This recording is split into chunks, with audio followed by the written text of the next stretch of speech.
Hi hello ನಮಸ್ತೆ ವೀಕ್ಷಕರೇ. ಇಂದು ಹಾವೇರಿ ಜಿಲ್ಲೆ ಧಾರವಾಡ ಲೋಕಸಭಾ ಕ್ಷೇತ್ರ ವ್ಯಾಪ್ತಿಯಲ್ಲಿ ಬರುವಂಥ ಹಾವೇರಿ ಜಿಲ್ಲೆಯ ಶಿಗ್ಗಾಂವಿ ವಿಧಾನಸಭಾ ಕ್ಷೇತ್ರದ ಬಂಕಾಪುರ ಪಟ್ಟಣದ ವಾರ್ಡ್ ನಂಬರ್ 19ರಲ್ಲಿ ನ್ಯೂಸ್ 43 ಇಂಡಿಯಾ ತಂಡ ಭೇಟಿ ಮಾಡಿದೆ. ನ್ಯೂಸ್ 43 ಇಂಡಿಯಾ ತಂಡ ಭೇಟಿ ಮಾಡಿರ್ತಕ್ಕಂಥ ವಿಶೇಷತೆ, ಭೇಟಿ ಮಾಡಿರ್ತಕ್ಕಂಥ ಮೂಲ ಅಜೆಂಡಾ ಲೋಕಸಭೆ ಚುನಾವಣಾ ಯಾತ್ರಾ. ಈ ಲೋಕಸಭೆ ಚುನಾವಣಾ ಯಾತ್ರಾ ಸಂದರ್ಭದಲ್ಲಿ ಯುವಕರ ಕಣ್ಮಣಿ, ಯುವಕರ ಆಶಾಕಿರಣ, ಯುವಕರ ಬಲ, ಯುವಕರ ಜೊತೆ ಸದಾಕಾಲ ಕೆಲವೊಂದಿಷ್ಟು ವಿಷಯಗಳಲ್ಲಿ ತೊಡಗಿಸ್ಕೊಂಡಿರ್ತಕ್ಕಂಥ ವಾರ್ಡ್ ನಂಬರ್ 19ರ ಸದಸ್ಯರಾಗಿರ್ತಕ್ಕಂಥ ಮಾನ್ಯ ಶ್ರೀ ಆಂಜನೇಯ ಭೀಮಪ್ಪ ಗುಡಿಗೇರಿ ಅವರು.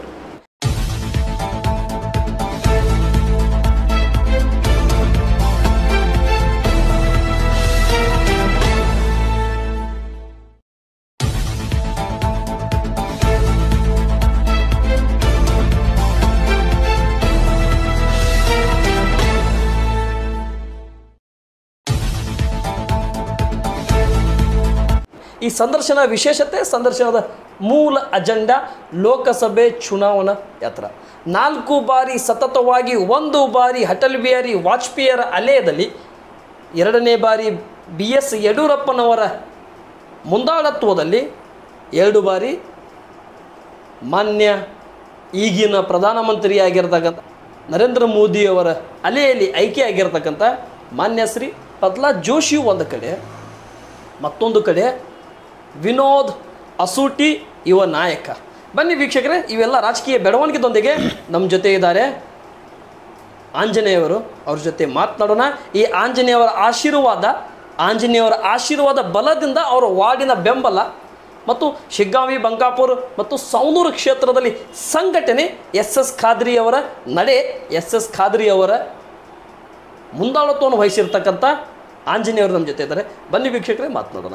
ರಾಮನ ಬಂಟ ಆಂಜನೇಯ ಖಾದ್ರಿಯವರ ಬಂಟ ಆಂಜನೇಯ ಗುಡಿಗೇರಿಯವರು ನಮ್ಮ ಜೊತೆ ಇದ್ದಾರೆ. ಬನ್ನಿ ವೀಕ್ಷಕರೇ. ಸರ್ ನಮಸ್ತೆ. ನಮಸ್ತೆ. ನಮಸ್ತೆ. ತಪ್ಪು ತಿಳ್ಕೊಳಕ್ಕೆ ಹೋಗ್ಬೇಡ್ರಿ. ಆಂಜನೇಯ ಬಂಟ, ರಾಮನ ಬಂಟ ಆಂಜನೇಯ ಅಂತ ನಾನು ಹೇಳಿದ್ದೇನೆ. ಇಲ್ಲಿ ಆಂಜನೇಯ ವಾರ್ಡ್ ನಂಬರ್ 19ರ ಸದಸ್ಯರು ಖಾದ್ರಿಯವರ ಬಂಟ ಅಂತ ಹೇಳಿದ್ದೇನೆ. ತಪ್ಪು ತಿಳ್ಕೊಳಕ್ಕೆ ಹೋಗ್ಬೇಡಿ. ಆದರೆ ನನ್ನ ಸಂದರ್ಶನ ಮೂಲ ಉದ್ದೇಶ, ಸಂದರ್ಶನ ಪ್ರಾರಂಭ ಮಾಡ್ತಾ ಇದ್ದೀನಿ. ನಿಮ್ಮ ಒಂದು ಸಣ್ಣ ಕಿರು ಪರಿಚಯ. ಮೊದಲನೇ ಪ್ರಶ್ನೆ, ರಾಜಕೀಯ ಜೀವನಕ್ಕೆ ಹೇಗೆ ಎಂಟ್ರಿ ಕೊಟ್ರಿ ಮತ್ತು ರಾಜಕೀಯ ಜೀವನಕ್ಕೆ ಬರೋದು ಉದ್ದೇಶ, ವಾರ್ಡ್ ನಂಬರ್ 19ರಲ್ಲಿ ಕೌನ್ಸಿಲರ್ ಆಗಿದ್ದು ಹೇಗೆ ಸರ್? ರಾಜಕೀಯ ಜೀವನಕ್ಕೆ ನಾವು 2010ನೇ ಇಸ್ವಿಯೊಳಗೆ ನಾವು ರಾಜಕಾರಣಕ್ಕೆ ಬಂದ್ವಿ. ಮುನ್ಸಿಪಾಲ್ಟಿ ಚುನಾವಣೆಯಲ್ಲೂ ಕೂಡ ಪಕ್ಷೇತರನಾಗಿ ನಿಂತ್ಕೊಂಡು ಆಯ್ಕೆಯಾಗಿ ಪಕ್ಷೇತರ ಗೆದ್ದಿದ್ದೇನೆ. ಇವಾಗ ಕಾಂಗ್ರೆಸ್ ಪಕ್ಷದಲ್ಲಿದ್ದೀನಿ. ಮೊನ್ನೆ ವಿಧಾನಸಭಾ ಚುನಾವಣೆಯಲ್ಲಿ ನಾನು ಕಾಂಗ್ರೆಸ್ ಪಕ್ಷಕ್ಕೆ ಸೇರ್ಪಡೆಯಾಗಿದ್ದೀನಿ. ಈಗ ಸದ್ಯ ಖಾದ್ರಿ ಸಾಹೇಬ್ರ ಜೊತೆಗೆ ನಾನು ಗುರುತಿಸ್ಕೊಳ್ತಾ ಇದ್ದೇನೆ. ನಮ್ಗೆ ಅವ್ರ ಮೇಲೆ ಒಂದು ಅಭಿಮಾನದಿಂದ ಅವ್ರ ಜೊತೆಗೆ ನಾವು ಇದ್ದೇವೆ ಸದ್ಯ. ಸರಿ ಸರ್, 19ರಲ್ಲಿ ಸ್ವತಂತ್ರ ಅಭ್ಯರ್ಥಿಯಾಗಿ ವಿಜಯೋತ್ಸವ ಆಚರಣೆ ಮಾಡಿದ್ರಿ. ನಂತರ ಕಾಂಗ್ರೆಸ್ಗೆ ಬೆಂಬಲ ಸೂಚಿಸಿದ್ರಿ. ಇನ್ನುವರೆಗೆ ಅಧ್ಯಕ್ಷ ಉಪಾಧ್ಯಕ್ಷರು ಆಗಲಿಲ್ಲ. ಪ್ರಚಾರಕ್ಕೆ ಹೋಗಿರ್ತಕ್ಕಂಥ ಸಂದರ್ಭದಲ್ಲಿ ಜನ ಯಾವ ಆ್ಯಂಗಲ್ದಲ್ಲಿ ನೋಡ್ತಾ ಇದ್ರು? ಯಾಕಂದರೆ ಈ ಕಡೆ ಭಾರತೀಯ ಜನತಾ ಪಕ್ಷದಿಂದ ಅಸಮಾಧಾನವಾಗಿ ಹೊರಗಡೆ ಬಂದರು, ಅಥವಾ ಇವರು ಕಾಂಗ್ರೆಸ್ಗೆ ಬೆಂಬಲಿಸ್ತಾರ, ಅಥವಾ ಇವರು ಸ್ವತಂತ್ರವಾಗಿ ನಿಲ್ತಾರ, ಅಥವಾ ಸ್ವತಂತ್ರವಾಗಿ ಡಿಮ್ಯಾಂಡ್ ಮಾಡ್ತಾರಂತ ನಿಮ್ಮನ್ನು ನೋಡ್ತಿದ್ರು? ನನಗೆ ಯಾವಾಗಲೂ ಕೂಡ ರಾಜಕೀಯ ಪಕ್ಷಗಳಿಗಿಂತ ನನ್ನ ವೈಯಕ್ತಿಕ ನನ್ನದೇ ಆದಂಥ ಒಂದು ಸ್ಟ್ರಾಟಜಿ ಇರ್ತೈತೆ ಯಾವತ್ತೂ ಕೂಡ. ಈಗ ರಾಜಕೀಯ ಪಾರ್ಟಿಗಳಲ್ಲಿ ಏನು ಸಿದ್ಧಾಂತಗಳಿರ್ತಾವಲ್ಲ, ಆ ಸಿದ್ಧಾಂತಗಳಿಗೆ ನಾನು ಅಷ್ಟೊಂದು ಕಟುವಾಗಿ ಜೋತು ಬೀಳಂಗಿಲ್ಲ. ನಾನು ಯಾವುದು ತಪ್ಪು ಯಾವುದು ಸರಿ ಅನ್ನುವಂಥದ್ದು ನನಗೆ ಗೊತ್ತಾಗಿದೆ. ಆಮೇಲೆ ಕಾಂಗ್ರೆಸ್ ಪಕ್ಷ ಇರ್ಬೋದು, ಭಾಜಪ ಇರ್ಬೋದು, ಅದೇನೇ ಹೇಳಿದ್ರು ಕೂಡ ಕೇಳ್ತೀವಿ, ಬಟ್ ಅದನ್ನು ಫಾಲೋ ಮಾಡಲ್ಲ. ಯಾಕೆ ಫಾಲೋ ಮಾಡಲ್ಲ ಅಂತಂದರೆ ಅದರೊಳಗಡೆ ಮತ್ತೆ ಸೋಸ್ತೀವಿ ನಾವು. ಯಾವುದು ಸರಿ ಅನಿಸುತ್ತೆ ನಮಗೆ, ಅವ್ರು ಹೇಳಿದ್ರಲ್ಲಿ ಯಾವುದು ಸತ್ಯ ಫಿಲ್ಟರ್ ಮಾಡಿ ಆ ಟೈಪ್ ಹೋಗ್ತೀವಿ. ಮತ್ತು ಬೇರೆ ರಾಜಕಾರಣಿಗಳು ಜನಕ್ಕೆ ಅವರು ಅಪ್ರೋಚ್ ಮಾಡೋದು ಬೇರೆ ಥರ, ಮತ್ತು ನಾವು ಮೋಟಿವೇಶನ್ ಮಾಡೋದು ಬೇರೆ ಥರ ಇರ್ತದೆ. ಹಾಗಾಗಿ ವಿಶೇಷವಾಗಿ ಜನ ನಮ್ಮನ್ನ ಪರಿಗಣಿಸ್ತಾರೆ. ಯಾಕಂದ್ರೆ ನಾವು ಪಕ್ಷಕ್ಕಿಂತ ವ್ಯಕ್ತಿನ ಭಾಳ ಗಣನೆಗೆ ತೊಗೊತೀವಿ. ಯಾಕೆಂದರೆ ಕೆಲವೊಂದು ಸಲ ಏನಾಗ್ತೈತಿ, ಪಾರ್ಟಿ ಒಳ್ಳೇದಿರ್ತೈತಿ, ಮನುಷ್ಯ ಕೆಟ್ಟವಿರ್ತಾನೆ. ಬಟ್ ಪಾರ್ಟಿ ನೋಡಿ ಕೆಟ್ಟ ಮನುಷ್ಯಾಗ ಓಟ್ ಹಾಕ್ಬೇಕಂದ್ರೆ ಅದು ನಮ್ಮನ್ನು ನಾವು ಮಾರ್ಕೊಂಡಂಗೆ, ಅದು ಮತ್ತು ಒಂದು ಪ್ರಜಾತಂತ್ರದ ವ್ಯವಸ್ಥೆಗೆ ಧಕ್ಕೆ ತಂದಂಗೆ ಅದು. ಮತ್ತು ಕೆಲವೊಂದು ಸಲ ವ್ಯಕ್ತಿಗಳು ಒಳ್ಳೆ ಇರ್ತಾರೆ, ಪಾರ್ಟಿ ಸರಿ ಇರಲ್ಲ. ಪಾರ್ಟಿ ಏನೋ ಒಂದು ತೀರ್ಮಾನ ತೊಗೊತಿರ್ತೈತಿ, ಏನೋ ಮಾಡ್ತಿರ್ತೈತಿ. ಆವಾಗಲೂ ಕೂಡ ನಾವು ಅದನ್ನು ನೋಡಿ ಇದನ್ನು ಮಾಡಲಿಕ್ಕಾಗಲ್ಲ. ಹಾಗಾಗಿ ಕೆಲವೊಂದು ಸಲ ಕೆಲವೊಂದು ನಿರ್ಧಾರ ತೊಗೋಬೇಕಾಗ್ತೈತೆ. ಆ ಥರ ನಾವು ತೊಗೊಂಡು ಬಂದಿದ್ದೀವಿ ಇಲ್ಲಿ ತನಕ. ಸರಿ ಸರ್, ಸುಮಾರು 20 ವರ್ಷದಿಂದ ಧಾರವಾಡ ಲೋಕಸಭಾ ಕ್ಷೇತ್ರದಲ್ಲಿ ಸಂಸದರಾಗಿ ಆಯ್ಕೆ ಆಗ್ತಾ ಇರುವಂಥವ್ರು ಡಿ ಕೆ ನಾಯ್ಕರ್ ಅವ್ರನ್ನೇ ಬಿಟ್ಟರೆ ನಂತರ ಇಲ್ಲಿ ಕಾಂಗ್ರೆಸ್ನಿಂದ ಆಳ್ವಿಕೆ ಆಳಿರ್ತಕ್ಕಂಥ ಯಾರೂ ಇಲ್ಲ. ಯಾರಿಲ್ಲ. ವಿಜಯ ಸಂಕೇಶ್ವರ್ ಅವರು 7 ಬಾರಿ ಅಂದರೆ 3 ಫೀಲ್ಡ್ನಲ್ಲಿ 7 ವರ್ಷ ಆಡಳಿತ ನಡೆಸಿದ್ರು. ನಂತರ ಕರ್ನಾಟಕ ಪಕ್ಷ ಅಂತೇಳಿ ಒಂದು ಪಕ್ಷ ಕಟ್ಟಿಕೊಂಡು ಹೊರಗಡೆ ಬಂದು ಆ ಪಕ್ಷ ಡೆಮಾಲಿಷನ್ ಮಾಡಿಸಿ ನಂತರ ಅವ್ರು ಸ್ವಂತ ಬಿಸ್ನೆಸ್ನಲ್ಲಿ ತೊಡಗಿಸ್ಕೊಂಡ್ರು. ಬಿ ಎಸ್ ಪಾಟೀಲ್ರು, ಮಂಜುನಾಥ್ ಕುನ್ನೂರ್, ವಿನಯ್ ಕುಲಕರ್ಣಿ, ವಿನೋದ್ ಅಸೋಟಿ, ಈಗ ಬಂದಿರತಕ್ಕಂಥ 5ನೇ ಬಾರಿಗೆ ವಿನೋದ್ ಅಸೋಟಿ. ಇವ್ರನ್ನ ಹೋಲಿಕೆ ಮಾಡಿದರೆ ವಿನೋದ್ ಅಸೋಟಿ ಅವ್ರನ್ನ ಟಿಕೆಟ್ ಕೊಟ್ಟಿದ್ದಾರೆ. ಎಷ್ಟು ಸರಿ ಎಷ್ಟು ತಪ್ಪು? ಈ ಕೇಂದ್ರ ಸಚಿವರ ಆಗಿರ್ತಕ್ಕಂಥ ಪ್ರಹ್ಲಾದ್ ಜೋಶಿ ವಿರೋಧದಲ್ಲಿ ಗೆಲ್ಲಬಹುದಾ? ಪಕ್ಷ ಏನು ತೀರ್ಮಾನ ತೊಗೊಂಡಿದೆ ಇವತ್ತು ಕಾಂಗ್ರೆಸ್ ಪಕ್ಷ, ಕೆಲವು ಸಲ ವ್ಯಕ್ತಿ ಮೇಲೆ ತೊಗೊತಾರೆ, ಕೆಲವೊಂದು ಸಲ ಕಮ್ಯುನಿಟಿ ಮೇಲೆ ತೊಗೊಳ್ತಾರೆ, ಕೆಲವೊಂದು ಸಲ ಪ್ರಾದೇಶಿಕವಾಗಿ ಆ ಸಮಾಜಕ್ಕೊಂದು ಸ್ಥಾನಮಾನವನ್ನು ಕೊಡಬೇಕಂತೇಳಿ ಪರಿಗಣಿಸಿರ್ತಾರೆ. ಇಲ್ಲಿ ನಮ್ಮ ಭಾಗದಲ್ಲಿ ಈಗೇನು ವಿನೋದ್ ಅಸೋಟಿ ಅವರು ಇದ್ದಾರಲ್ಲ, ಅವ್ರ ಕಮ್ಯುನಿಟಿಯವರು ಸುಮಾರು ಒಂದು 2-2.5 ಲಕ್ಷ ಮತದಾರರಿದ್ದಾರೆ. ಹಾಗಾಗಿ ಅದನ್ನು ಕೂಡ ಪರಿಗಣನೆಗೆ ತೊಗೊಂಡಾರ. ಆಮೇಲೆ ಅವರು ಡಿಫೀಟ್ ಕ್ಯಾಂಡಿಡೇಟ್ ಒಂದು ಸಲ ನವಲಗುಂದದಲ್ಲಿ, ಆಮೇಲೆ ಸಾಕಷ್ಟು ಅನುಭವನೂ ಇದೆ. ಮತ್ತು ಅವರು ಯುವಕರು, ಆಮೇಲೆ ಯುವಕರಿಗೆ ಒಂದು ಆಶಾಕಿರಣ ಆಗಿದ್ದಾರೆ ಮತ್ತು ಒಳ್ಳೆಯ ವ್ಯಕ್ತಿತ್ವ ಇದೆ ಅವ್ರಿಗೆ.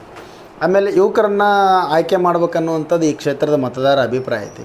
ಆಮೇಲೆ ಜೋಶಿಯವರು, ವಿಶೇಷವಾಗಿ ಜೋಶಿಯವರು ನಮ್ಮ ಜನಕ್ಕೆ ಸಿಗಲ್ಲ, ಕೈ ಸಿಗಲ್ಲ, ಸಾಮಾನ್ಯ ಜನಕ್ಕೆ ಸಿಗಲ್ಲ. ಎಸ್ಪೆಷಲಿ ಸಿಗ್ಗಾಂವ್ ಸವಣೂರು ವಿಧಾನಸಭಾ ಕ್ಷೇತ್ರಕ್ಕೆ ಅವ್ರು ಯಾವತ್ತೂ ಸಿಕ್ಕಿಲ್ಲ. ಇದನ್ನು ತಾವು ಹೈಲೈಟ್ ಮಾಡ್ಬೇಕು ಟಿವಿಯಲ್ಲಿ, ಯಾಕಂದ್ರೆ ನನ್ನ ಒಳಗಿನ ಮನಸ್ಸಿನ ನೋವಿದೆ. ನನ್ನದು ಮಾತ್ರ ಅಲ್ಲ, ಈ ಕ್ಷೇತ್ರದಲ್ಲಿ ಇರ್ತಕ್ಕಂಥ ಭಾಜಪ ಕಾರ್ಯಕರ್ತರ ನೋವಿದೆ. ಅವರು ಒಂದು ಕಡೆ ಹೇಳ್ತಾರೆ, ಮೊನ್ನೆ ಭಾಷಣ ಮಾಡೋ ಮುಂದೆ ಹೇಳ್ತಾರೆ, ನಾವು ಇಲ್ಲಿ ತನಕ ಸಿಗ್ಗಾಂವ್ ಸವಣೂರು ವಿಧಾನಸಭಾ ಕ್ಷೇತ್ರಕ್ಕೆ ಅಷ್ಟೊಂದು ಹಚ್ಕೊಂಡಿಲ್ಲ, ಯಾಕಂದರೆ ಇಲ್ಲಿ ಬೊಮ್ಮಾಯರಿದ್ದರು, ಅದಕ್ಕಾಗಿ ನಾನು ಅವ್ರ ಮೇಲೆ ಡಿಫೆಂಡ್ ಆಗಿದ್ದೆ, ನಾನು ಯಾವತ್ತೂ ಕೂಡ ನಿಮ್ಮನ್ನ ಹಚ್ಕೊಂಡಿಲ್ಲ, ನಿಮ್ಮ ಜೊತೆಗಿಲ್ಲ, ಆದ್ರೆ ನನಗೆ ಕ್ಷಮೆ ಮಾಡಿರಿ, ನನಗೆ ಮತ್ತೆ ಓಟ್ ಹಾಕ್ರಿ ಅಂತೇಳಿ.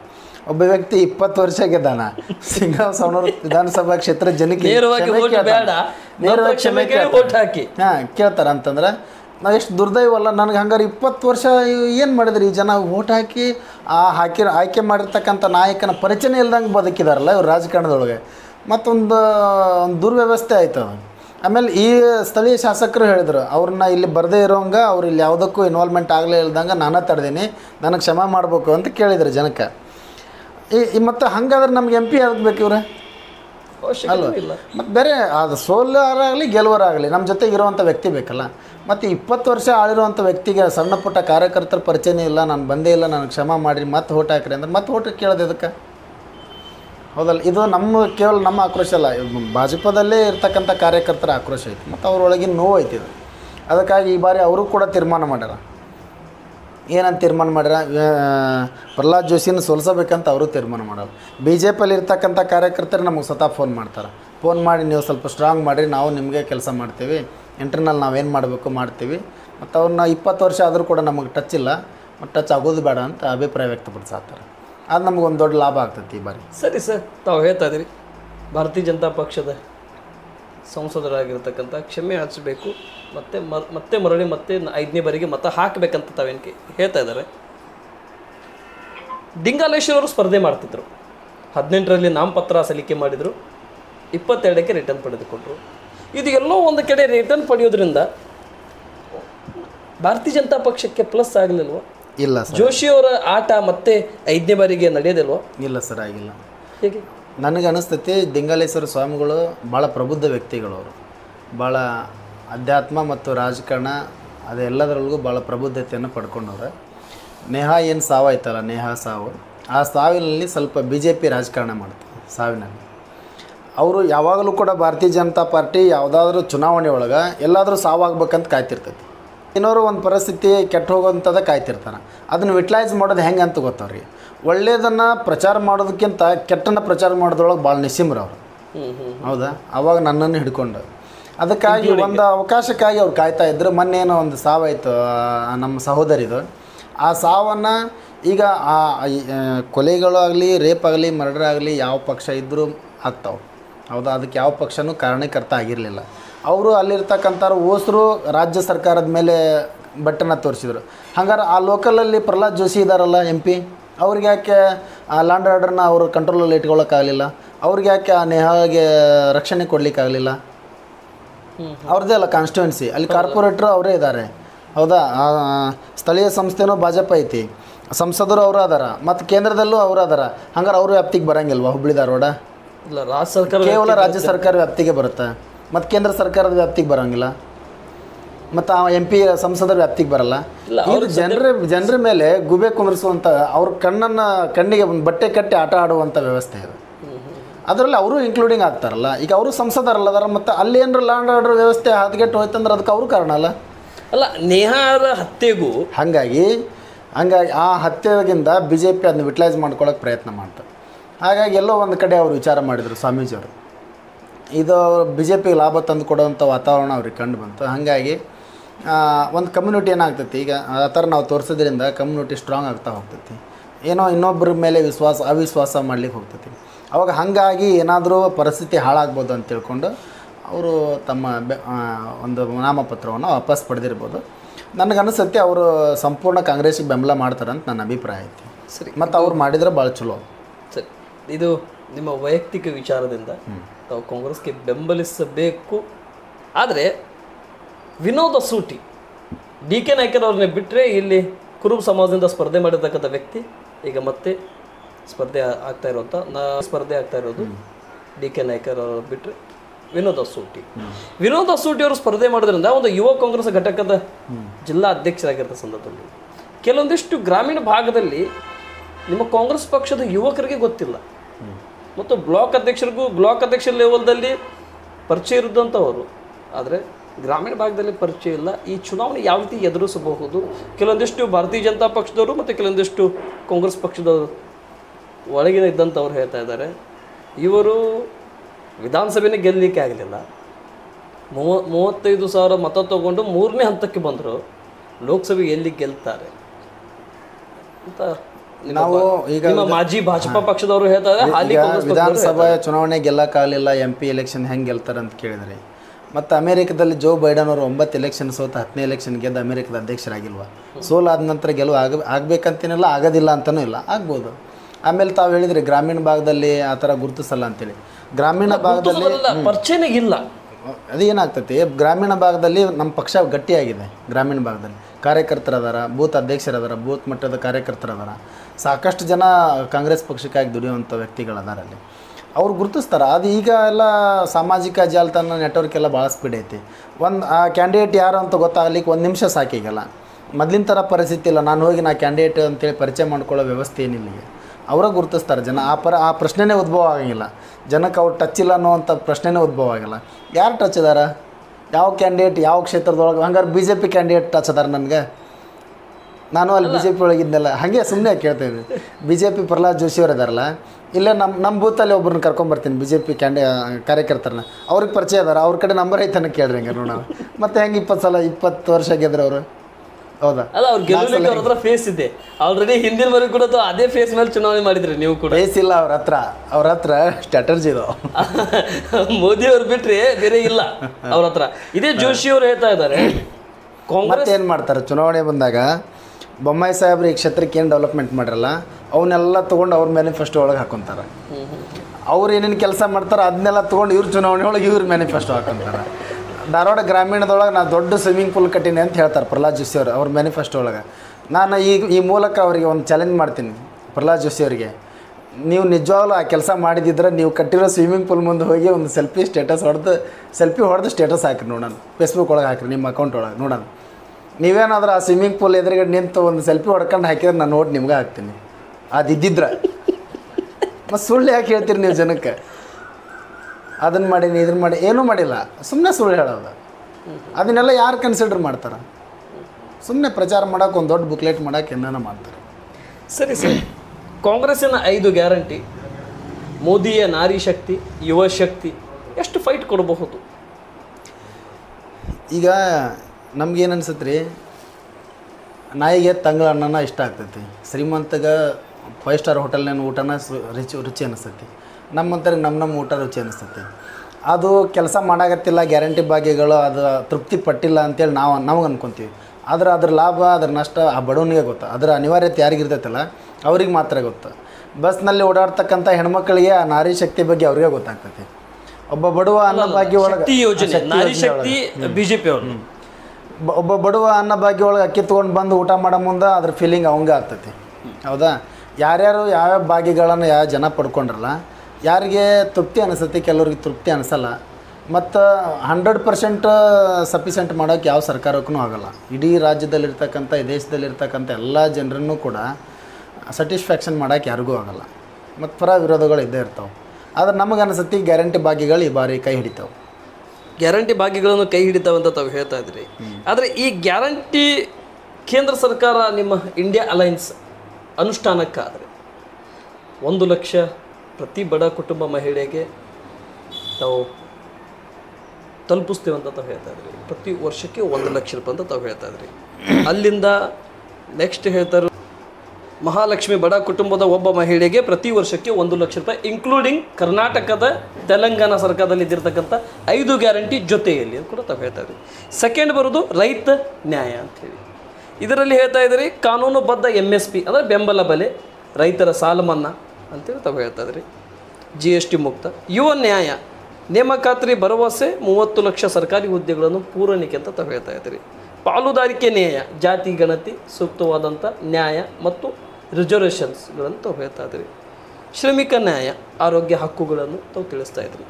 ಇವೆಲ್ಲವನ್ನು ಕೊಡೋದ್ರಿಂದ ಮತ್ತು ಬಡ ಸಾಮಾನ್ಯರಿಗೆ ತಲುಪಿಸೋದ್ರಿಂದ ಏನು ತಾವು ಗ್ಯಾರಂಟಿಗಳನ್ನು ಅನುಷ್ಠಾನಕ್ಕೆ ತರ್ತಾ ಇದ್ದೀರಿ.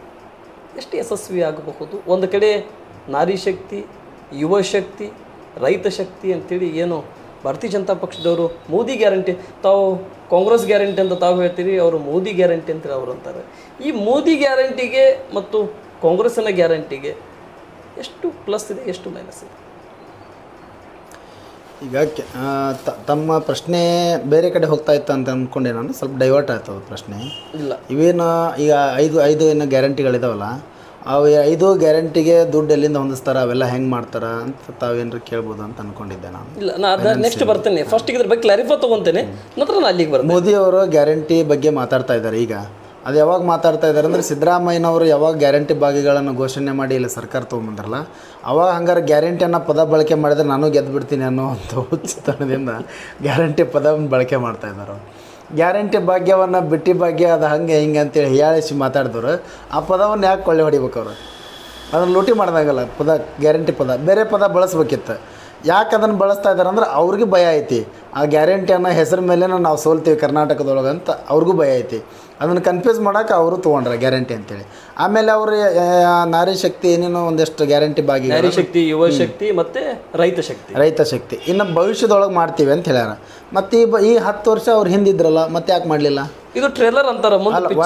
ಒಂದು ನಿಮಿಷ, ಪಿಕ್ಚರ್ ಅಲ್ಲ, ಪಿಕ್ಚರ್ ಹಿಂದೆ ನಡೆದಿರೋ ಪಿಕ್ಚರಲ್ಲೇ ಏನು ನೋಡಿಲ್ಲ. ಮುಂದೆ ಬರೀ ಮುಂದಿನ ಸಲ ಉದ್ಧಾರ ಮಾಡ್ತೀವಿ, ಅದು ಮಾಡ್ತೀವಿ ಅಂತ ಹೇಳ್ತಾರೆ. ಈಗ ಯುವ ಶಕ್ತಿ ಅಂತ ಹೇಳ್ತಾರೆ. ಯುವಕರಿಗೆ ಏನು ಮಾಡಿದ್ದಾರೆ ಈ ದೇಶದೊಳಗೆ? ಅವರು 10 ವರ್ಷದಿಂದ ಇರುವಂಥ ಯುವಕರಿಗೆ ಅವ್ರ ಉದ್ಯೋಗನ ಕಳೆದುಬಿಟ್ರೆ, ಅವ್ರಿಗೆ ಉದ್ಯೋಗನೇ ಇಲ್ಲ. ಸಾಕಷ್ಟು ಆದಾಯ ಐತಿ, 140 ಕೋಟಿ ಜನ ದುಡಿತಾರೆ ಈ ದೇಶದೊಳಗೆ. ಪ್ರತಿಯೊಬ್ಬರು ಟ್ಯಾಕ್ಸನ್ನು ಕಟ್ತಾರೆ ಭಾರತಕ್ಕೆ. ಅಷ್ಟು ಜನರ ದುಡ್ಡು ತೊಗೊಂಡು ಒಬ್ಬರನ್ನು ಕೂಡ ಉದ್ಧಾರ ಮಾಡಿಲ್ಲ ಅವರು. ಅವ್ರು ಕೊಡ್ತಕ್ಕಂಥ ಇವು ಲೋನ್ಗಳನ್ನು ರಾಜಕಾರಣಿಗಳು, ಶ್ರೀಮಂತರು ಇವ್ರು ತೊಗೊತಾರೆ, ಬಡವ್ರಿಗೆ ಯಾವುದೂ ಮುಟ್ಟಿಲ್ಲ. ಮತ್ತು ವಿದ್ಯಾವಂತರಿಗೆ ಅವರು ಈಗ ಒಂದು ಸರ್ಕಾರ ನಡೆಸ್ತೀನಿ ಅಂತಂದ್ರೆ, ಈ ದೇಶಕ್ಕೆ ಒಬ್ಬ ತಂದೆಯಾಗಿ ಕೆಲಸ ಮಾಡುವಾಗ ಆ ಕುಟುಂಬದೊಳಗೆ ಯಾವ ಮಕ್ಕಳು ಎಷ್ಟು ಕಲಿತಾರ, ಕಲಿತ ಮೇಲೆ ಅವ್ರಿಗೇನು ಕೆಲಸ ಹಚ್ಬೇಕು, ಅವ್ರಿಗೇನು ನೌಕರಿ ಹಚ್ಬೇಕು, ಅವ್ರಿಗೇನು ಉದ್ಯೋಗ ಹಚ್ಬೇಕು ಅನ್ನುವಂಥದ್ರ ಬಗ್ಗೆನೂ ಅವರು ವಿಚಾರ ಇರಬೇಕು ಅವ್ರದ್ದು. ಅಷ್ಟು ಜನ ಗೆಟನ್ ಆಗ್ಯಾರಲ್ಲ, ಎಷ್ಟು ಎಲ್ಲ ಸಿಕ್ಕಾಪಟ್ಟಿ ಶಾಲೆ ಕಲ್ತು ಹೊರಗೆ ಬಂದಾರ, ಯಾರಿಗೂ ಕೂಡ ಉದ್ಯೋಗ ಕೊಡೋಕ್ಕಾಗಿಲ್ಲ ಕೇಂದ್ರ ಸರ್ಕಾರದಿಂದ. ಇರುವಂಥ ಉದ್ಯೋಗನ ಕಳೆದುಬಿಟ್ಟಾರ ಅವರು. ಮತ್ತು ಈಗ ಮುಂದೆ ಹೇಳತ್ತಾರ, ನಾನು ನಿಮ್ಗೆ ಮುಂದೆ ಗ್ಯಾರಂಟಿ ಕೊಡ್ತೀನಿ ಅಂತೇಳಿ. ಹಿಂದೇನು ಕೊಡಲಿಲ್ಲ, ಯಾಕೆ ಕೊಡೋಕ್ಕಾಗಲಿಲ್ಲ? ಮತ್ತು ಈಗ ಯಾಕೆ ಅವ್ನು ಹೇಳಾಗತ್ತೀರಿ ಗ್ಯಾರಂಟಿ ಅಂತಂದ್ರೆ, ಕಾಂಗ್ರೆಸ್ಸಿಗೆ ಕೌಂಟ್ರ್ ಮಾಡೋಕೆ ಅಷ್ಟೇ ಅದು ಹೇಳತ್ತಾ ಇರೋದವ್ರು. ಅದು ಅವ್ರ ಕಡೆಯಿಂದ ಮಾಡ್ಲಿಕ್ಕಾಗಲ್ಲ. ಮಾಡೋರು ಆಗಿದ್ರು, ಅವ್ರು ಮೊದಲೇ ಮಾಡ್ತಿದ್ರು. ಮತ್ತು ಅವರು ಹೋಗ್ತಾ ಇರುವಂಥ ವೇ ನೋಡಿದ್ರೆ ಆ ವೇಯಲ್ಲಿ ಅವ್ರು ಹೋಗ್ತಾ ಇಲ್ಲ. ಅವರು ರಾಷ್ಟ್ರದ ಉದ್ಧಾರ, ಬಡ ಜನರನ್ನು, ಯುವಕರನ್ನು, ವಿದ್ಯಾವಂತರನ್ನ, ರೈತರನ್ನ, ಶ್ರಮಿಕರನ್ನ, ಕೂಲಿ ಕಾರ್ಮಿಕರನ್ನ, ಮಹಿಳೆಯರನ್ನ, ದೀನ ದಲಿತರನ್ನ, ಬಡವರನ್ನ ಉದ್ಧಾರ ಮಾಡುವಂಥ ದಾರಿ ಒಳಗೆ ಅವರೆಲ್ಲ ಇಲ್ಲ. ಅವರು ಬರೀ ಕಾರ್ಪೊರೇಟರ್ ಲೆಕ್ಕದಲ್ಲಿ ಅವ್ರ ಲೆವೆಲಲ್ಲಿ ಅವರು ಯೋಚನೆ ಮಾಡ್ತಾರೆ. ಅವ್ರ ಮೇಲೆ ದೇಶ ಉದ್ಧಾರ ಆದ್ರೆ ಬಡವರು ಉದ್ಧಾರ ಆಕಾರ ಅಂತ ತಿಳ್ಕೊತಾರೆ. ಹಾಗೆಲ್ಲ ದೇಶ ಅಂದ್ರೆ ಮಣ್ಣಲ್ಲ, ಮನುಷ್ಯರು. ರಾಷ್ಟ್ರ ಅಂದ್ರೆ ಮಣ್ಣಲ್ಲ, ಕೇವಲ ಮಣ್ಣಲ್ಲ, ಮನುಷ್ಯರು. ಎಲ್ಲ 140 ಕೋಟಿ ಭಾರತೀಯರನ್ನ ಸೇರಿ ಒಂದು ದೇಶ ಆಗ್ತೈತಿ. ಅವ್ರನ್ನ ಉದ್ಧಾರ ಮಾಡಿದರೆ ರಾಷ್ಟ್ರ ಉದ್ಧಾರ ಆಗೋದಂಗೆ ಆಗ್ತೈತಿ. ಅದಕ್ಕೆ ಅವ್ರು ಬಡವ್ರ ಕಡೆ ಗಮನ ಕೊಡಬೇಕು. ಇವೆಲ್ಲ ಕನ್ಫ್ಯೂಸ್ ಮಾಡೋದು ಬಿಡಬೇಕು ಭಾಜಪದವರು. ಸರಿ ಸರ್, ಈ ಗ್ಯಾರಂಟಿ ಅನುಷ್ಠಾನ ಕರ್ನಾಟಕ ಬಗ್ಗೆ ಮಾತಾಡ್ತಾ ಇದ್ದಾರೆ. ಮೊದಲಿಗೆ ಅನುಷ್ಠಾನವಾಗಿದ್ದು ಕರ್ನಾಟಕದಲ್ಲಿ, ನಂತರ ತೆಲಂಗಾಣದಲ್ಲಿ. ಒಂದು ಕೈಯಲ್ಲಿ ಕೊಡುವುದು, 3 ಕೈಯಿಂದ ತಗೊಳ್ಳೋದು ಕೆಲಸ ಕಾಂಗ್ರೆಸ್ ಸರ್ಕಾರ ಮಾಡ್ತಾರೆ. ಒಂದನೇದು ಅಬಕಾರಿಗೆ ಹೊಡೆತ ಕೊಟ್ಟರು, ಎರಡನೇದು ಸ್ಟಾಂಪ್ ಬಾಂಡಿಗೆ ಹೊಡೆತ ಕೊಟ್ಟರು, ಮೂರನೇದು ಉದ್ಯಮಿದಾರಿಗೆ ಸ್ಟೀಲಿಗೆ ಹೊಡೆತ ಕೊಟ್ಟರು.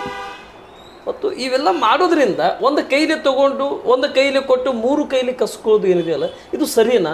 ನೀವು ಒಂದು ಕಡೆ ಹೇಳ್ತೀರಿ ಕೇಂದ್ರ ಸರ್ಕಾರ ಕಚ್ಚಾ ತೈಲ ಬೆಲೆ ಹೆಚ್ಚಿಗೆ ಮಾಡಿದೆ, ರೇಟ್ ಹೆಚ್ಚಿಗೆ ಆಗಿದೆ, GST ಆಗಿದೆ ಅಂತ ಹೇಳ್ತೀರಿ. ಮತ್ತು ಕರ್ನಾಟಕದಲ್ಲಿ ನೀವೇ ಮಾಡಿರಲ್ಲ ಸರ್. ಈಗ ಮೋದಿಯವರು ಒಂದು ಸ್ಕೀಮ್ ತೊಗೊಂಬಂದ್ರು, ಅದು ಮಹಿಳೆಯರಿಗೆ ಗ್ಯಾಸ್ ಸಿಲಿಂಡರ್ ಯೋಜನೆ ತೊಗೊಂಬಂದ್ರು, ಉಜ್ವಲ ಯೋಜನೆ ಫ್ರೀ ಆಗಿ ಕೊಡ್ತೀನಿ ಅಂತ ಹೇಳಿದರು. ಒಂದು 6 ತಿಂಗಳ ಫ್ರೀ ಕೊಟ್ಟು ಇನ್ನೊಂದು ಕಡೆಯಿಂದ ಮತ್ತು ದುಡ್ಡು ವಸೂಲಿ ಮಾಡಲಿಲ್ಲ. ಅದೊಂದು ಬಿಸ್ನೆಸ್ ಮೆಂಟಾಲಿಟಿ ಅದು. ಏನಂತ ಹೇಳಿದರೆ ಜಿಯೋ ಸಿಮ್, ಮೋದಿ ಸರ್ಕಾರದವ್ರು ಜಿಯೋ ಸಿಮ್ಮನ್ನು ಯಾಕೆ ಬೆಳೆಸ್ಬೇಕಿತ್ತು? BSNL ಇತ್ತಲ್ಲ, ಭಾರತ್ ಸಂಚಾರ್ ನಿಗಮ್ ಲಿಮಿಟೆಡ್ ಇತ್ತಲ್ಲ, ಅದನ್ನ ಬೆಳೆಸ್ಬೋದಿತ್ತು. ಮತ್ತು ಜಿಯೋ ಯಾಕೆ ಬೆಳೆಸಿದ್ರು? Business mind. ಅದೇನು ಮಾಡೋದು ಉಜ್ವಲ ಯೋಜನೆ ಅಂತ ಹೇಳಿದ್ರೆ ಫಸ್ಟ್ ಫ್ರೀ ಕೊಡೋ ಜನಕ್ಕೆ, ಅಂದ್ರೆ ದಾರಿ ತಪ್ಪಿಸೋದು ಎಲ್ಲರನ್ನ. ಅದನ್ನು ಬಿಟ್ಟು ಬದುಕಕ್ಕೆ ಆಗಂಗೇ ಇಲ್ಲ ಅನ್ನುವಂಥ ಸ್ಥಿತಿ ತರೋದು. ತನ್ನ ನಂತರ ಅವ್ರ ಕಡೆಯಿಂದ ಆಮೇಲೆ ವಸೂಲಿ ಮಾಡೋದು, ಆಮೇಲೆ ಅವ್ನು ಬಿಡೋಕ್ಕೆ ಬರಲ್ಲ, ಅದು ಬ್ಲ್ಯಾಕ್ ಮೇಲ್ ಮಾಡೋದು ಜನಕ್ಕೆ. ಇದು ಬಿಸ್ನೆಸ್ ಮೆಂಟಾಲಿಟಿ ಅವ್ರು ಮಾಡಿದ್ದ. ಅವ್ರ ಥರ ಅಂತೂ ಅಲ್ಲ ಇದು ಗ್ಯಾರಂಟಿ ಬಗ್ಗೆ. ಜನರು ತೊಗೊಂಡು ಜನರಿಗೆ ವಾಪಸ್ ಕೊಡತ್ತಾರೆ ಅವರು. ಹೌದಾ? ಈಗ ತಾವು BJP ಅವ್ರು ನಾವು ದೊಡ್ಡ ಡೆವಲಪ್ಮೆಂಟ್ ಮಾಡಿದ್ವಿ 5 ವರ್ಷ ಅಂತ ಹೇಳ್ತಾರಲ್ಲ, ಹಂಗಾರೆ ಅವ್ರು ಸಾಕಷ್ಟು ಡೆವಲಪ್ಮೆಂಟ್ ಮಾಡಿರಲ್ಲ. ಒಂದು 5 ವರ್ಷ ಡೆವಲಪ್ಮೆಂಟ್ ಬೇಡ, ಜನ ತಿನ್ನಲಿ, ಅವ್ರು ಕಟ್ಟಿದ ಟ್ಯಾಕ್ಸ್ ಅವ್ರು ತಿನ್ನಲಿ ಜನ. ಮತ್ತು ಅವ್ರು ಡೆವಲಪ್ಮೆಂಟ್ ಮಾಡಿರಲ್ಲ, ಯಾಕೆ ಕೇಳ್ತೀರಿ? 5 ವರ್ಷ ತಿನ್ನಲಿ ಬಿಟ್ಟು ಜನ. ಮತ್ತು ನೀವು ಯಾಕೆ ಕೇಳಾಕತ್ತೀರಂದ್ರೆ ಹಂಗಾರೆ ನೀವು ಡೆವಲಪ್ಮೆಂಟ್ ಮಾಡಿವಿ, ಗಟ್ರ ಮಾಡಿವಿ, ಬ್ರಿಡ್ಜ್ ಮಾಡಿವಿ, ಅದು ಇದು ಮಾಡಿರಿ, ನೀವು ಮತ್ತೆ ಮಾಡಿರಲ್ಲ ಎಲ್ಲ. ಮತ್ತು ನೀವು ಮಾಡಿದ ಮೇಲೆ ಒಂದು 5-10 ವರ್ಷ ಅವೇನು 5 ವರ್ಷಕ್ಕೆ ನಾಶ ಆಗಿ ಹೋಗ್ತಾವ, 6 ತಿಂಗಳಿಗೆ 1 ವರ್ಷಕ್ಕೆ. ಒಂದು 10 ವರ್ಷ ಇರ್ತಾವಿಲ್ಲ ಅಭಿವೃದ್ಧಿ ಮಾಡಿದ್ದು, ಇರಲಿಲ್ಲ ಒಂದು 10 ವರ್ಷ ತಿನ್ನಲಿ ಅವರು. ಸರಿ, ನಾನು ವಿನೋದ್ ಅಸೂಟಿ ಮೇಲೆ ಚುನಾವಣೆ ಆಗುತ್ತಾ ಅಥವಾ ಪಕ್ಷದ ಮೇಲೆ ಚುನಾವಣೆ ಆಗುತ್ತಾ? BJPಯವರು ಒಂದೇ ಫೇಸ್ ಯಾವತ್ತಿದ್ದರು. ನಾನು 2014ರಿಂದ ನೋಡ್ತಾ ಇದ್ದೇನೆ. 2024 ಬಂತು, ಅಬ್ಕಿ ಬಾರ್ 400 ಪಾರ್, ಮೋದಿ ಸರ್ಕಾರ ತೀಸರಿ ಬಾರ್ ಅಂತ ಏನು ಅಜೆಂಡಾ ಕಟ್ಟಿದ್ದಾರೆ. ಈ ಅಜೆಂಡಾ ನಾನು ಒಂದು ಕಡೆ ಉಲ್ಟಾ ಅಜೆಂಡಾ ನೋಡಿದ್ದೇನೆ. ಕಾಂಗ್ರೆಸ್ನವ್ರು ಹೇಳ್ತಾ ಇರೋದು ಅಬ್ಕಿ ಬಾರ್ 400 ಪಾರ್, ತೀಸರಿ ಬಾರ್ ಮೋದಿ ಸರ್ಕಾರ ಘರ್ಗೆ ಪಾಸ್ ಅಂಥೇಳಿ ಒಂದು ಅಜೆಂಡಾ ನಾನು ಕೇಳಿದ್ದೇನೆ. ಇದು ಕಾಂಗ್ರೆಸ್ನವ್ರು ಮಾಡಿದಾರೋ ಅಥವಾ ಏನು ಗ್ರಾಮೀಣ ಭಾಗದಲ್ಲಿ ಅದೇ ಯುವಕರು ಕಟ್ಕೊಂಡಿದ್ದಾರೋ ನನಗೆ ಅದು ಕ್ಲಾರಿಫೈ ಗೊತ್ತಿಲ್ಲ. ಅದ್ರ ಬಗ್ಗೆ ನಾನು ಸಮೀಕ್ಷೆ ಮಾಡಿದಾಗ ಅದ್ರ ಬಗ್ಗೆ ನನಗೆ ರಿಯಲ್ ಚಿತ್ರಣ ಗೊತ್ತಾಗಲಿಲ್ಲ. ನಾವು ಜೋಕ್ಗಾಗಿ ಮಾಡಿದ್ವಿ 400 ಪಾರ್ ಕಾಂಗ್ರೆಸ್ಗೆ ಪಾಸ್, ತೀಸರಿ ಬಾರ್ ಮೋದಿ ಸರ್ಕಾರ ಘರ್ಗೆ ಪಾಸ್ ಅಂತೇಳಿ ನಾವೇ ಮಾಡಿದ್ವಿ. ಅದನ್ನು ಅದು ಎಲ್ಲಿಗೊಂದು ಬಂದು ಹತ್ತಿದ್ದು ನಮ್ಗೆ ಗೊತ್ತಿಲ್ಲ ಅಂಥೇಳಿ ಒಂದು ನನಗೆ ಹಾರ್ಕಿ ಉತ್ತರವನ್ನು ಕೊಟ್ಟಿದ್ದರು. ಆದರೆ ಆ ನ್ಯೂಸ್ ನಿಮಗೆ ತಲುಪಿದ್ದು ಇಲ್ಲೋ ನನಗೂ ಅದಷ್ಟು ಕ್ಲಾರಿಫೈ ಇಲ್ಲ. ಆದರೆ ಈ ಬಾರಿ ನಿಮ್ಮ ಚುನಾವಣೆ ಏನಿದೆ, ವಿನೋದ್ ಅಸೂಟಿ ಚುನಾವಣೆ, ಇದು ಅಸೂಟಿ ಮೇಲೆ ಚುನಾವಣೆ ಆಗುತ್ತಾ ಅಥವಾ ಪಕ್ಷದ ಮೇಲೆ ಚುನಾವಣೆ ಆಗುತ್ತಾ? ತಾವು ಆಗಲೇ ಒಂದು ಮಾತು ಹೇಳಿದ್ರಿ, ಅವ್ರು ಒಂದೇ ಫೇಸ್ ಮೇಲೆ ಮಾಡ್ತಾರೆ ಅಂತೇಳಿ. ಅವ್ರು ಒಂದೇ ಫೇಸ್ ಮೇಲೆ ಯಾವತ್ತೂ ಚುನಾವಣೆ ಮಾಡಿಲ್ಲ, ಮಾಡೋಂಗೂ ಇಲ್ಲ. ಕೇವಲ ಮೋದಿ ಹೆಸರು ಮೇಲೆ ಅವ್ರು ಚುನಾವಣೆ ಮಾಡಲ್ಲ. ಒಂದು ಮೋದಿ ಹೆಸರಲ್ಲೂ ಮಾಡ್ತಾರೆ, ಒಂದು ರಾಷ್ಟ್ರದ ಹೆಸರಲ್ಲೂ ಮಾಡ್ತಾರೆ, ಧರ್ಮದ ಹೆಸರಲ್ಲೂ ಮಾಡ್ತಾರೆ, ದೇವ್ರ ಹೆಸರಲ್ಲೂ ಮಾಡ್ತಾರೆ, ಯಾವ ಮರ್ಡರ್ ಆದರೆ ಅದರ ಹೆಸರಲ್ಲೂ ಮಾಡ್ತಾರೆ, ಮತ್ತು ಲೋಕಲ್ ಪ್ರಾಬ್ಲಮ್ಸ್ ಏನಿರ್ತಾವೆ ಅವನ್ನೂ ತೊಗೊಂಡು ಮಾಡ್ತಾರೆ. ಹೌದಾ? ಮೊದಲನೇ ಚುನಾವಣೆ ಒಳಗೆ ಅವ್ರು ಏನು ಮಾಡಿದ್ರು, 2014 ಧರ್ಮನ ಮುಂದಿಟ್ಕೊಂಡು ಎಲೆಕ್ಷನ್ ಮಾಡಿದರು, ರಾಜಕಾರಣ ಮಾಡಿದ್ರು, ಗೆದ್ದರು. ಎರಡನೇ ಚುನಾವಣೆ ದೇಶಭಕ್ತಿಯನ್ನು ತೋರಿಸಿದರು, ಪುಲ್ವಾಮಾ ತೋರಿಸಿದ್ರು, ಅದೇನೋ ಅಟ್ಯಾಕ್ ಆಯಿತು, ಅದು ಇದೆಲ್ಲ ತೋರಿಸಿದ್ರು, ರಾಷ್ಟ್ರೀಯತೆ ಮೇಲೆ ಮಾಡಿದರು. ಈಗ ಮೂರನೇ ಚುನಾವಣೆ ದೇವ್ರ ಹೆಸರು ಮೇಲೆ ಮಾಡತ್ತಾರೆ. ಮತ್ತು ಆ ವ್ಯಕ್ತಿ ಪೇಸ್ ನಡೀತೈತೆ ಅಂತ ಹೇಳಿದ್ರೆ ಇವೆಲ್ಲ ಸ್ಟ್ರಾಟಜಿ ಇರಬಾರ್ದಾಗಿತ್ತು, ಆ ವ್ಯಕ್ತಿನ ಒಬ್ಬನೇ ತೋರಿಸ್ಬೇಕಿತ್ತು. ಹಾಗಾಗಿ ಪಾರ ಅಂತ ಹೇಳ್ತಾರಲ್ಲ, ಇರ್ಬೋದು ಅವ್ರು ಮೋದಿಯವ್ರದ್ದೇ ಅದು ಸ್ಟ್ರಾಟಜಿ ಇರ್ಬೋದು. ಅವರು ಮಾತನಾಡುವಾಗ ಒಂದು ಕಡೆ ಹೇಳಿದ್ರು ಅವರು ಏನಂತೇಳಿ 370 ಹೇಳಿದ್ರು ಅವರು, ನಾವು ಅದನ್ನು ದಾಟಬೇಕು, ಈ ಸಲ ಟಾರ್ಗೆಟ್ ದಾಟಬೇಕು ಅಂತೇಳಿ. ಮತ್ತು ಈ ಕಡೆ 400 ಪಾರ್ ಅಂತ ಹೇಳಿದರೆ ನಾನೊಂದು ಅಭಿಪ್ರಾಯನ ವ್ಯಕ್ತಪಡಿಸ್ತೇನೆ. ನಾನು ನಮ್ಮ ಕ್ಷೇತ್ರಕ್ಕೆ ಮಾತಾಡ್ತೀನಿ. ನಾನು ಈಗ ಮಾತಾಡೋ ವಿಷಯ ನಮ್ಮ ಕ್ಷೇತ್ರದ ಬಗ್ಗೆ. ಹೆಂಗೂ ಅವ್ರದ್ದು 400 ಬರ್ತಾವಲ್ಲ, ಇದೊಂದು ಸೋಲಿ ಬಿಡ್ರಿ, ಇದೊಂದು ವಿನೋದ್ ಅಸೂಟಿ ಅವ್ರಿಗೆ ಒಂದು ಅವಕಾಶ ಇನ್ಕ್ಲೂಡಿಂಗ್ ತೊಗೊಂಡು ಅವ್ರು 400 ಅಂತ ಹೇಳಿದ್ದು ಅಲ್ಲ. ಅದೇ 400 ಮೋದಿ ಗೆಲ್ಬೇಕಲ್ಲ, ಅಬ್ಕಿ ಬಾರ್ ಮೋದಿ ಸರ್ಕಾರ ಆಗ್ಬೇಕಲ್ಲ. 399 ಬಂದ್ರೆ ನಿಮ್ಮ ಪ್ರಾಬ್ಲಮ್ ಏನು? ಇದೊಂದು ಸೋಲ್ಬೇಕಲ್ಲ, ಇದೊಂದು ಸೋಲಿ. ಮೋದಿ ಏನು ಸೋಲಲ್ಲ, 399 ಬಂದ್ರೆ ನಾವು ನಮ್ಮ ಕ್ಷೇತ್ರದಲ್ಲಿ ಇವ್ರನ್ನೊಬ್ಬರು ಸೋಲಿಸ್ಬಿಡ್ತೀವಿ. ಅಲ್ಲ, ಈ ಚುನಾವಣೆ ಒಂದು ಕಡೆ ನಿಮ್ಮ ಜಿಲ್ಲಾ ಉಸ್ತುವಾರಿ ಅಂದರೆ ನಿಮ್ಮ ಶಿಗ್ಗಾಂವಿ ಉಸ್ತುವಾರಿ ಅಲ್ಲ, ಲೋಕಸಭಾ ಕ್ಷೇತ್ರದಲ್ಲಿ ಇರುವಂಥ ಧಾರವಾಡ ವಿಧಾನಸಭಾ ಕ್ಷೇತ್ರದ ಧಾರವಾಡ ಜಿಲ್ಲೆಯ ಉಸ್ತುವಾರಿ ಆಗಿರ್ತಕ್ಕಂಥ ಸಂತೋಷ್ ಲಾಡ್ ಹೇಳ್ತಾರೆ, ನಾವು ಚುನಾವಣೆ ಮಾಡೋದು ಯಾವುದೇ ರೀತಿಯಾಗಿ ಜಾತಿ ಮೇಲೆ ಮಾಡೋದಿಲ್ಲ, ಚುನಾವಣೆ ಮಾಡೋದಿಲ್ಲ, ನಮ್ಮ ಪಕ್ಷದ ಅಜೆಂಡಾ ಮೇಲೆ ಚುನಾವಣೆ ಮಾಡ್ತೇನಂತ ಮೊನ್ನೆ ಸಂತೋಷ್ ಲಾಡ್ ಅವರು ತಿಳಿಸಿದ್ರು. ಆದರೆ ಎಲ್ಲೋ ಒಂದು ಕಡೆ ದಿಂಗಾಲೇಶ್ವರ ಸ್ವಾಮೀಜಿಯವರು ಹಿಂತೋಗೋದ್ರಿಂದ ಕೆಲವೊಂದಿಷ್ಟು ನಾಯಕರಿಗೆ ಅವರು ಸೋಲ್ ಆಗುತ್ತೆ. ದಿಂಗಾಲೇಶ್ವರ ಚುನಾವಣೆ ಸ್ಪರ್ಧೆ ಮಾಡೋದ್ರಿಂದ ಬಿ ಜೆ ಪಿಗೆ ಫೈಟ್ ಇತ್ತು, ಆದರೆ ಈ ಬಾರಿ ಈಸಿಯಾಗಿ ಬಿ ಜೆ ಪಿ ಗೆಲ್ಲುತ್ತೆ ಅಂತ ಹೇಳ್ತಾರೆ. ಕೆಲವೊಬ್ಬರು ವಿಚಾರಗಳು, ಕೆಲವೊಬ್ಬರು ಪ್ರೆಡಿಕ್ಷನ್ ಒಂದೊಂದು ಥರ ಇರ್ತೈತಿ. ಆಮೇಲೆ ಇಲ್ಲಿವರೆಗೂ ಕೂಡ ರಾಜಕಾರಣದಲ್ಲಿ ಹಿಂಗೆ ಆಗ್ತೈತೆ ಅಂತ 100% ಪ್ರೆಡಿಕ್ಷನ್ ಮಾಡಲಿಕ್ಕೆ ಯಾರಿಗೂ ಆಗೋಲ್ಲ. ನೀವು ಇವಾಗ ಏನೋ ಒಂದು ಆಗ್ತೈತೆ ಅಂತ ಲೆಕ್ಕಾಚಾರ ಹಾಕಿರಿ, ಒಂದು 25% ಸಕ್ಸಸ್ ಆಗ್ಬೋದು, ಅಲ್ಲ ಒಂದು 50% ಆಗ್ಬೋದು, 100% ಆಗಲ್ಲ. ಅವರು ಹಿಂದೆ ತೊಗೊಂಡಿದ್ರಿಂದ ಅದು ಭಾಜಪಕ್ಕೆ ಲಾಭ ಆಗ್ತೈತೋ ಕಾಂಗ್ರೆಸ್ಗೆ ಲಾಭ ಆಗ್ತೈತೋ 100% ಗೊತ್ತಾಗೋದು ಮತ್ತು ಫಲಿತಾಂಶ ಬಂದ ಮೇಲೇ. ಆದರೆ ಈಗ ಅವರೆಲ್ಲ ಅವರು ಏನು ತೀರ್ಮಾನ ತೊಗೊತಾರಲ್ಲ ದಿಂಗಾಲೇಶ್ವರ ಶ್ರೀಗಳು, ಅದ್ರ ಮೇಲೆ ಚುನಾವಣೆ ನಿಂತೈತಿ. ಆಮೇಲೆ ನಮ್ಮ ಪಕ್ಷ ಸ್ಥಳೀಯ ಮಟ್ಟದೊಳಗೆ ಗಟ್ಟಿ ಐತಿ. ಆಮೇಲೆ ಗ್ಯಾರಂಟಿ ಭಾಗಿಗಳು ನಮಗೆ ಈ ಬಾರಿ ಕೈ ಹಿಡ್ತೇವೆ. ಒಬ್ಬ ಯುವಕ ಅನ್ನುವಂಥದ್ದು ಕೈ ಹಿಡ್ತೈತಿ. ಕಾಂಗ್ರೆಸ್ ಕಾರ್ಯಕರ್ತರು ಯಂಗ್ಸ್ಟರ್ಸ್ ಅದಾರ. ಆಲ್ಮೋಸ್ಟ್ ಜನ ಬಿ ಜೆ ಪಿ ಬಿಟ್ಟು ಬಂದು ಕಾಂಗ್ರೆಸ್ ಪರವಾಗಿ ಕೆಲಸ ಮಾಡ್ತಾ ಇದ್ದಾರೆ. ಮತ್ತು ಇಂಟರ್ನಲ್ಲೂ ಮಾಡೋಕ್ಕೂ ರೆಡಿ ಅದಾರ. ಆಮೇಲೆ ಅವ್ರ ಕಮ್ಯುನಿಟಿನೂ ದೊಡ್ಡದೈತಿ. ಇವೆಲ್ಲ ವಿಚಾರಗಳನ್ನು ನೋಡಿದ್ರೆ ಅವ್ರು ಗೆಲ್ತಾರಂತ ನಮಗೆ ಅನಿಸುತ್ತೆ. ಯಾರ ಕಮ್ಯುನಿಟಿ ಹೆಚ್ಚಿಗೆ ಇದೆ? ಅವ್ರ ಕಮ್ಯುನಿಟಿ ಈಗೇನು ವಿನೋದ ಸುಟ್ಟಿ ಇದಾರಲ್ಲ, ಅವ್ರ ಕಮ್ಯುನಿಟಿ ಒಂದು ತಕ್ಕಮಷ್ಟು ಹೊಟ್ಟದು, 1-2 ಲಕ್ಷದ ಮೇಲೆ ಹೊಟ್ಟದವು. ಮೊನ್ನೆ ಲಾಸ್ಟ್ ಬಾರಿ ಕಳೆದ ಬಾರಿ ಅವ್ರೇನು ಜೋಶಿಯವ್ರು ಗೆದ್ರಲ್ಲ, 2,20,000 ಮತಗಳ ಅಂತರದಿಂದ ಗೆದ್ರು ಅವರು. ಅಂದರೆ ಇನ್ನೂ 1,10,000 ಬೇಕು ಅವ್ರನ್ನ ಸೋಲ್ಸಕ್ಕೆ. ಅಷ್ಟು ಮತಗಳು ಇವ್ರ ಮನೆ ಒಳಗನ ಅದು, ಆ ಸಮಾಜದ ಮನೆಯಾಗನ ಅದು. ಅವ್ರ ಮನೆಯನ್ನು ಹೊಟ್ಟು ಅವ್ರು ಹಾಕೊಂಡ್ರೆ ಗೆದ್ದು ಬಿಡ್ತಾರೆ. ಸರಿ, ಬ್ರಾಹ್ಮಣ ಸಮಾಜದ ವ್ಯಕ್ತಿ 50,000 ಮತ ಇರುವಂಥವ್ರು, 50,000 ಮತನೂ ಕೂಡ ಪೋಲಿಂಗ್ ಆಗೋದಿಲ್ಲ. ಅದರಲ್ಲಿ ಒಂದು 45% 45,000 ಪೋಲಿಂಗ್ ಆಗ್ಬೋದು. ಅಂಥ ವ್ಯಕ್ತಿ 4 ಬಾರಿ ಆಯ್ಕೆ ಆಗ್ತಾರಂದರೆ ಮತ್ತು ಇಲ್ಲಿ 2 ಲಕ್ಷ ಚಿಲ್ಲರ ಇದ್ದಂಥ ವ್ಯಕ್ತಿ ಹೇಗೆ ಆಯ್ಕೆ ಆಗ್ಬೋದು? ಕಮ್ಯುನಿಟಿ ಬಗ್ಗೆ ತಾವು ಮಾತಾಡಿದಕ್ಕೆ ನಾನು ಮಾತಾಡ್ಬೇಕಾಗ್ತೈತಿ. ಈಗ ಸಂದರ್ಶನ ಇದು ಡೈವರ್ಟ್ ಆಗೋದು ಬೇಡ, ನೇರವಾಗಿ ಇಲ್ಲಿಗೆ ಹೋಗ್ತಾ ಇದೆ, ಅಲ್ಲಿಗೆ ಜಾತಿಯಿಂದ ನಾವು ಮಾತಾಡಲ್ಲ. ಮತ್ತು ಮಾತಾಡ್ಬೇಕಂದ್ರೆ ಭಾಳ ಐತಿ ಮಾತಾಡಲಿಕ್ಕೆ. ಅಲ್ಲ, ಡೈವರ್ಟ್ ಆಗೋ ಪ್ರಶ್ನೆ ಬೇಡ, ಯಾಕೆ ಸಮಯದ ವಿಚಾರ ಮಾಡುತ್ತಾ ನಾನು ಕ್ಲೋಸಪ್ಗೆ ಹೋಗ್ತಾ ಇದ್ದೀನಿ. ವಾರ್ಡ್ ನಂಬರ್ 19ರಲ್ಲಿ ನಾನು ರಿಟರ್ನ್ ಮತ್ತೆ ಬಂಕಾಪುರ ಪಟ್ಟಣಕ್ಕೆ ಪುರಸಭೆಗೆ ಬರ್ತಾ ಇದ್ದೀನಿ. ವಾರ್ಡ್ ನಂಬರ್ 19ರಲ್ಲಿ ರಾಮನ ಬಂಟ ಆಂಜನೇಯ, ವಾರ್ಡ್ ನಂಬರ್ 19ರ ಅಭಿವೃದ್ಧಿ ಹರಿಕಾರ, ಎಲ್ಲೋ ಒಂದು ಕಡೆ ಸ್ವತಂತ್ರ ಅಭ್ಯರ್ಥಿಯಾಗಿ ಕೆಲಸ ಮಾಡೋದ್ರಿಂದ ಎಷ್ಟು ಹಿನ್ನಡೆ ಎಷ್ಟು ಮುನ್ನಡೆ ಆಗಿರಬಹುದು ನಿಮಗೆ? ಮೊದಲನೇದಾಗಿ ನಾನು ರಾಮನ ಬಂಟ ಅಂತ ಹೇಳ್ಕೊಳ್ಳೋದಕ್ಕಿಂತ ಜನರ ಬಂಟ ಅಂತ ಹೇಳ್ಕೊಳ್ಳೋದ್ರೊಳಗೆ ನನಗೆ ಭಾಳ ತೃಪ್ತಿ ಐತಿ. ಆಮೇಲೆ ಅಭಿವೃದ್ಧಿ ವಿಷಯವಾಗಿ ನಮ್ಮೂರೊಳಗೆ ನನ್ನಷ್ಟು ಕೆಲಸ ಯಾರೂ ಮಾಡಿಲ್ಲ. ಹಿಂದೆ ಯಾವ ಮೆಂಬರು ಮಾಡಿಲ್ಲ, ಈಗೂ ಮಾಡಿಲ್ಲ, ಮುಂದೆ ಮಾಡ್ತಾರಲ್ಲ ನಂಗೆ ಗೊತ್ತಿಲ್ಲ. ನಾನು ಇರೋಷ್ಟು ದಿನ ಭಾಳ ಕೆಲಸ ಮಾಡ್ತೀನಿ. ಅಲ್ಲೆಲ್ಲ ಸಿಕ್ಕಾಪಟ್ಟೆ ಸಮಸ್ಯೆಗಳಿದ್ದು, ಸ್ಥಳೀಯ ಸಮಸ್ಯೆಗಳನ್ನು, ಸಾಕಷ್ಟು ಸಮಸ್ಯೆಗಳನ್ನು ಪರಿಹಾರ ಮಾಡಿ ಜನರಿಗೆ ಸುಮಾರು ಒಂದು 80 ಮನೆಗಳನ್ನು ಫ್ಲಡ್ ಒಳಗೆ ನಾನು ಹಾಕಿಸ್ಕೊಟ್ಟಿದ್ದೀನಿ. ಆಮೇಲೆ ಒಂದು 2-2.5 ಕಿಲೋಮೀಟ್ರ್ ಗಟ್ರ ಕೆಲಸವನ್ನು ಮಾಡಿಸಿದ್ದೀವಿ. ಕಾಲುವೆ ಕೆಲಸ ಮಾಡಿದ್ದೀವಿ. ಒಂದು 50-60 ಲಕ್ಷ ರೂಪಾಯಿ ರಸ್ತೆ ಕೆಲಸ ಮಾಡಿದ್ದೀವಿ. ಒಂದು ಕೆರೆ ಇದೆ ನನ್ನ ವಾರ್ಡಲ್ಲಿ, ಆ ಕೆರೆಗೆ 1.5 ಕೋಟಿ ರೂಪಾಯಿ ಕೆಲಸ ಹಾಕ್ಸಿದ್ದೀನಿ.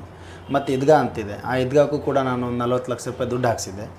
ಅದು ಕೋರ್ಟಲ್ಲಿರೋದ್ರಿಂದ ಆ ದುಡ್ಡು ಫೆಂಡಿಂಗ್ ಆಗೈತಿ. ನಾವು ಲೆಸ್ ಆಗಿರ್ಬೋದು, ಲ್ಯಾಪ್ಸೇಬಲ್ ಅಮೌಂಟ್ ಇದ್ದು ಲೆಸ್ ಆಗಿರ್ಬೋದು. ಸಾಕಷ್ಟು ಅನೇಕ ಕೆಲಸಗಳನ್ನು ನಾನು ಮಾಡಿದ್ದೀನಿ. ಮತ್ತು ವೈಯಕ್ತಿಕವಾಗಿ ನಾನು ಜನರ ಜೊತೆಗೆ ನಿರಂತರ ಇರ್ತೀನಿ.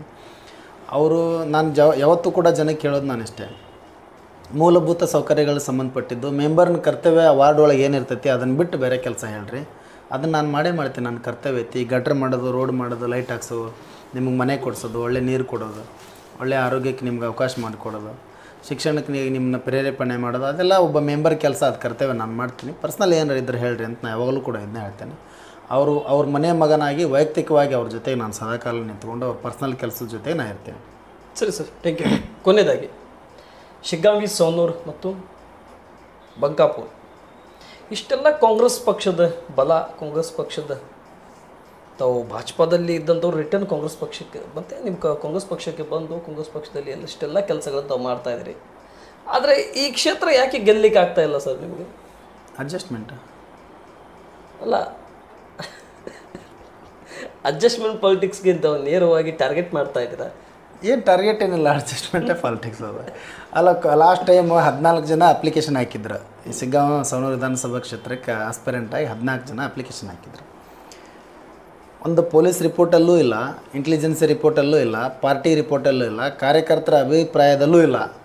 ಯಾರ ಅಭಿಪ್ರಾಯದಲ್ಲೂ ಕೂಡ ಗೆಲುವಿಲ್ಲದೆ ಇರತಕ್ಕಂಥ ವ್ಯಕ್ತಿಗೆ ಬಂದು ಟಿಕೆಟ್ ಕೊಡ್ತೀವಿ ಅಂತ ಹೇಳಿದರೆ ಅದು ನಮಗೆ ಅನುಮಾನಕ್ಕೆ ಈಡು ಮಾಡ್ತೈತೆ.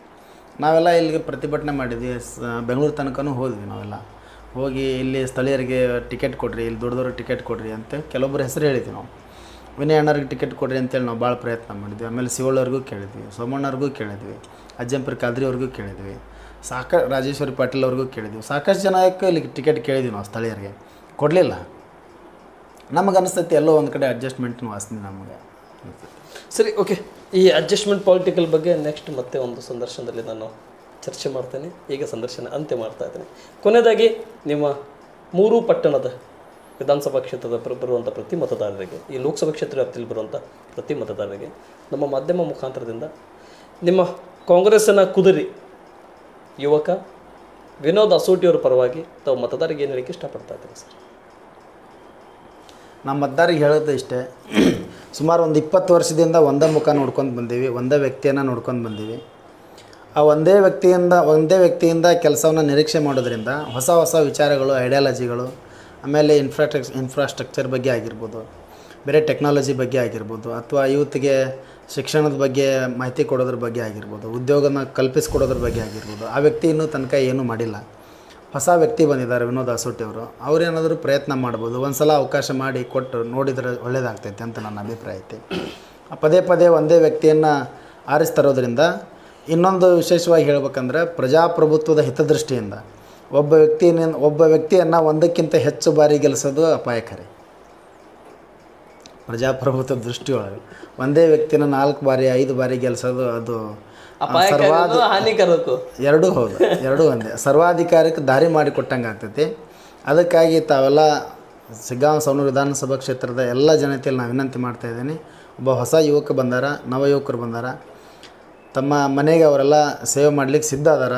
ತಮ್ಮ ಮನೆ ಮಗನಾಗಿ ಅವ್ರು ಕೆಲಸ ಮಾಡೋಕ್ಕೆ ಅವರು ಸಿದ್ಧ ಆಗಿ ಬಂದಾರ. ಹಾಗಾಗಿ ತಾವೆಲ್ಲ ಕೂಡ ತಮ್ಮ ಅತ್ಯಮೂಲ್ಯವಾದ ಮತವನ್ನು ಅವ್ರಿಗೆ ಕೊಟ್ಟು ಪ್ರಚಂಡ ಬಹುಮತದಿಂದ ಅವ್ರನ್ನ ಆರಿಸಿ ತೊಗೊಂಬಂದು ತಮ್ಮ ಸೇವೆಗೆ ಅವ್ರನ್ನ ಅಣಿಯಾಗಿ ಮಾಡುವಂತೆ ಮಾಡ್ಕೋಬೇಕಂತೇಳಿ ತಮ್ಮಲ್ಲಿ ವಿನಂತಿ ಮಾಡ್ಕೊಳ್ತೇನೆ. ಹೇಗೂ ಸರ್, ತುಂಬ ಧನ್ಯವಾದಗಳು. ಎಷ್ಟೊತ್ತಿನವರೆಗೆ ನ್ಯೂಸ್ 43 ಇಂಡಿಯಾ ಜೊತೆ ಅವಕಾಶ ಮಾಡಿಕೊಟ್ಟಿದ್ದಕ್ಕೆ, ಮತ್ತು ವಾರ್ಡ್ ನಂಬರ್ 19 ಅಥವಾ ಶಿಗ್ಗಾಂವಿ ವಿಧಾನಸಭಾ ಕ್ಷೇತ್ರದ ಸವಣೂರು ಮತ್ತು ಬಂಕಾಪುರ ಪಟ್ಟಣದ ಮಹಾಜನತೆಗೆ ಮತ್ತು ನಿರ್ಧಾರ ಕೈಗೊಳ್ಳುವ ಮತದಾರರಿಗೆ ಅಪೀಲ್ ಮಾಡಿಕೊಂಡಿದ್ದಕ್ಕೆ ಮತ್ತು ನಿಮ್ಮ ವಿಚಾರಗಳನ್ನು ಏನು ಒಂದಕ್ಕಿಂತ ಹೆಚ್ಚಿಗೆ ಬಾರಿ ಅವಕಾಶ ಮಾಡಿಕೊಟ್ರೆ ಹಾನಿಕಾರಕ ಅಂತ ಏನು ಸಾಮಾಜಿಕ ಅಪಾಯಕಾರಿ, ಪ್ರಜಾಪ್ರಭುತ್ವಕ್ಕೆ ಏನಾಗಲ್ಲ. ಅದೇ ನಾವು ಸತ್ತ ಮೇಲೂ ಪ್ರಜಾಪ್ರಭುತ್ವ ಇರ್ತೈತಿ. ಇನ್ನು ಹೋಗ್ತಾ ಹೋಗ್ತಾ ಹೋಗ್ತಾ ಪ್ರಜಾಪ್ರಭುತ್ವ ಭಾಳ ಸ್ಟ್ರಾಂಗ್ ಆಗ್ತೈತಿ. ಬಟ್ ನೋಡೋಕೆ ನಾವು ಇರೋಂಗಿಲ್ಲ. ಅದಕ್ಕೆ ಸದ್ಯಕ್ಕೆ ಅಪಾಯಕಾರಿ. Sir, thank you sir. ಡೆಮೋಕ್ರಸಿಗೆ ಏನೂ ಆಗಲ್ಲ. ಇಷ್ಟದವರೆಗೆ ಅವಕಾಶ ಮಾಡಿಕೊಟ್ಟಿದ್ದಕ್ಕೆ ತುಂಬ ಧನ್ಯವಾದಗಳು. ನಮಸ್ತೆ.